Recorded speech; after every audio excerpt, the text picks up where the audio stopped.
할렐루야. 7월 25일 월요일입니다. 오늘 본문은 히브리서 13장 1절서부터 17절까지의 말씀입니다. 히브리서는 오직 예수님만이 유일한 구원의 길임을 보여주었습니다. 예수님은 천사보다 뛰어나고 모세와 아론보다도 크신 분이십니다. 또한 예수 그리스도는 유일한 대제사장이며 동시에 영원한 속죄 제물입니다. 예수 그리스도의 희생과 피로 말미암아 구원의 길이 열렸고 우리는 예수 그리스도를 따라 예수 그리스도와 함께 이 속죄의 길을 단번에 통과할 수 있게 되었습니다. 히브리서 기자는 이 사실을 상기시킴으로써 곧 닥쳐올 큰 박해를 준비케 하며 격려하고 있습니다. 예수 그리스도의 피를 힘입어 예수를 따라 생명의 길을 걷는 이들에게 히브리서 기자는 10장에 이르러 믿음, 소망, 사랑의 삶을 가르칩니다. 믿음으로 하나님께 나아가고 소망을 굳게 붙잡으며 사랑을 실천하라고 말씀하고 있습니다. 이 주제를 조금 더 확장해서 히브리서 마지막 3장을 믿음, 소망, 사랑으로 마무리합니다. 11장에서는 믿음을 강조하고 12장에서는 소망을 강조합니다. 그리고 이제 마지막 장에 이르러서는 사랑을 강조하고 있습니다. 13장에는 여러 가지 실천적인 권면의 목록들이 기록되어 있습니다.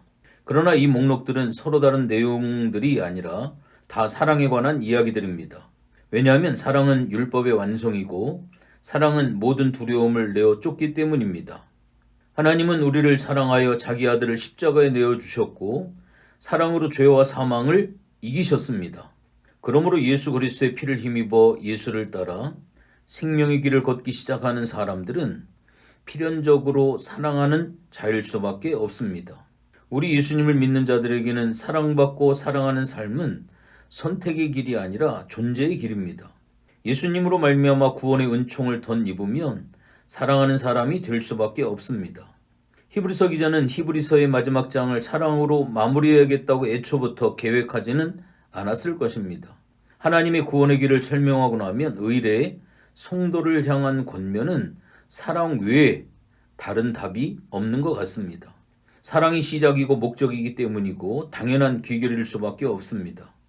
사도 바울의 그 많은 서신의 마지막 권면은 여러분들 살펴보시면 다 사랑이었습니다. 야고보 사도도 사랑을 말합니다. 예수님의 수자였던 베드로 사도도 사랑을 말합니다. 요한 사도도 하나님이 사랑이라고 말을 합니다. 히브리서의 말씀도 마찬가지입니다. 예수님의 피를 힘입어 예수를 따라 생명의 길을 걷는 자는 사랑하는 사람입니다. 그래서 오늘 본문 13장은 사랑하라고 권면함과 동시에 예수의 피를 힘입어 예수를 따라 생명의 길을 걷는 것 맞는가 되묻고 있습니다. 오늘 본문의 말씀 1절과 2절의 말씀을 보면 형제 사랑하기를 계속하고 손님 대접하기를 잊지 말라. 이로써 부지중의 천사들을 대접한 이들이 있었느니라. 오늘 본문에 보면 형제를 사랑하라고 말하지 않습니다. 사랑하기를 중단하지 말라. 지체들을 사랑은 끊임없이 계속되는 것이다 라고 하는 뜻을 가지고 있습니다. 그리고 손님 대접하기를 잊지 말라고 이야기를 합니다. 나에게 잘해주는 사람, 나에게 이익이 되는 사람만이 아니라 전혀 나와 관련이 없는 자에게도 사랑을 보여주라고 하는 그러한 말씀입니다. 또한 이어서 3절의 말씀에 보면 학대받는 자를 생각하라라고 권면을 하고 있습니다. 사랑은 나보다 더 낮은 곳에 있는 사람과 마음을 같이 하는 것이다 라고 하는 뜻으로 해석을 할 수가 있습니다. 4절의 말씀에 보면 모든 사람은 결혼을 귀히 여기라고 하는 것은 사랑의 언약을 통해 영원한 한 몸 된 내 배우자에게 최선을 다하고 사랑하고 헌신할 것을 이야기를 하고 있습니다. 우리가 잘 아는 것처럼 오전의 말씀에 보면 돈을 사랑하지 말고 있는 바를 족한 줄로 알라 라고 권면을 하고 있습니다. 사랑의 힘은 눈에 보이는 돈에서 나오지 아니하고 눈에 보이지 않는 하나님에게서 나온다 라고 하는 것을 기억하시기 바랍니다. 사랑받는 사람, 사랑하는 사람은 결코 돈을 사랑하지 않습니다. 풍족한 데에서도 감사하고 또한 낮고 천하고 궁핍한 곳에서도 감사를 하게 되어져 있습니다. 이어서 7절의 말씀에 보니까 하나님의 말씀을 너에게 일러주고 너희를 인도하였던 자들을 생각하며 그들의 행실의 결말을 주의하여 보고 그들의 믿음을 본받으라 라고 말씀을 하고 있습니다. 오늘 본문 마지막 절에 보면 17절에 너희를 인도하는 자들에게 순종하고 복종하라. 그들은 너희 영혼을 위하여 경성하기를 자신들이 청산할 자인 것 같이 하느니라. 그들로 하여금 즐거움으로 이것을 하게 하고 근심으로 하게 하지 말라. 그렇지 않으면 너희에게 유익이 없느니라. 아멘. 또한 히브리서 기자는 말씀을 맡은 이들을 본받고 그들에게 복종해라 라고 강력하게 권고하고 있습니다. 이 또한 사랑이 아니고서는 불가능한 일이 아닌가 라고 하는 생각을 갖습니다. 지도자를 본받고 그들을 존경하는 이유는 그들이 능력이 많아서가 절대 아닙니다. 그들이 말씀을 맡아 그 말씀을 붙들고 씨름하며 말씀대로 살려고 애쓰기 때문일 것이다 라고 생각을 합니다. 그러므로 그들을 향한 존경과 사랑은 말씀의 지도자들이 더욱 순전하게 말씀 앞에 서게 하며 그로 인해 모두가 말씀의 길을 더 잘 따르게 한다라고 하는 사실입니다. 사랑은 이렇게 말씀을 전하는 자와 듣는 자를 하나 되게 만드는 능력이 있습니다. 16절의 말씀에 보면 오직 선을 행함과 서로 나누어 주기를 잊지 말라. 하나님은 이 같은 제사를 기뻐하시느니라. 아멘. 하나님께서 기뻐하시는 제사는 어떤 제사일까요? 흠없는 제물을 바침일까요? 아니면 율법의 완벽한 실천일까요? 아닙니다. 하나님은 당신 자신을 향한 완벽한 제사로 인해 기뻐하시는 분이 아니라 이웃에게 선을 행하고 나누어주는 일, 즉 사랑을 실천하는 것을 기뻐하시는 분이다 라고 하는 것을 강조합니다. 10절에도 보면 우리에게 제단이 있는데 장막에서 섬기는 자들은 그 제단에서 먹을 권한이 없나니. 우리는 이제 예수님의 십자가로 말미암은 새 언약을 따라 살아가는 사람들입니다.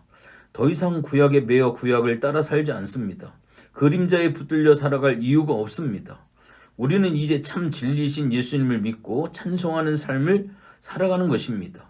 우리는 구약의 제사 절차 너무나도 복잡하고 다양하기 때문에 다 알 수가 없습니다. 모릅니다. 성막의 구조도 그 내포하는 의미는 굉장히 심오하고 깊지만 정확하게 잘 알지 못합니다. 우리가 몰라도 괜찮습니다. 그러나 예수님께서 우리를 구원하시기 위해 우리 대신 고난을 받으셨고 우리 대신 십자가에서 죽으셨으면 결코 몰라서도 안 되고 잊어서도 안 됩니다. 왜냐하면 그것이 우리를 향한 이 세상에서 가장 크고 가장 위대한 하나님의 사랑이기 때문입니다. 그러므로 오늘 최선을 다해 사랑하는 삶을 살아가는 저와 여러분이 되기를 바랍니다. 먼저 하나님만을 사랑하고 그 사랑을 증명하기 위해 이웃을 사랑하기를 권면의 말씀으로 드립니다. 먼 이웃을 사랑하기 전에 먼저 가까운 가족을 사랑하기 위해 최선을 다하시기 바랍니다. 때로 사랑하는 것이 상처받는 일일지라도 사랑을 완성하기 위해 치욕을 견뎌내신 예수님을 생각하심으로 끝까지 사랑하기를 포기하지 말기를 권면을 드립니다. 하나님은 사랑이시다라고 이야기합니다. 이를 생각하며 참된 사랑의 행함으로 하나님 앞에 드릴 신앙의 열매가 가득한 저와 여러분들이 되어지시기를 간절히 부탁을 드립니다. 기도합니다. 하나님 고맙고 감사를 드립니다. 하나님은 사랑이십니다. 히브리서를 통하여 믿음, 소망, 사랑을 이야기하면서 그 중에 제일은 사랑임을 이야기를 하고 있습니다. 하나님, 오늘 하나님께서 이 땅 위에 예수님을 통하여 보여준 참된 사랑의 모습을 이 땅의 작은 예수가 돼서 그 남겨진 사랑을 실천하고 그 사랑을 통해 주님을 섬길 수 있는 복된 성도의 길을 걸어갈 수 있도록 결단하고 다짐하는 복된 시간으로 인도하여 주시옵소서. 감사를 드리며 예수님의 이름으로 기도했습니다. 아멘.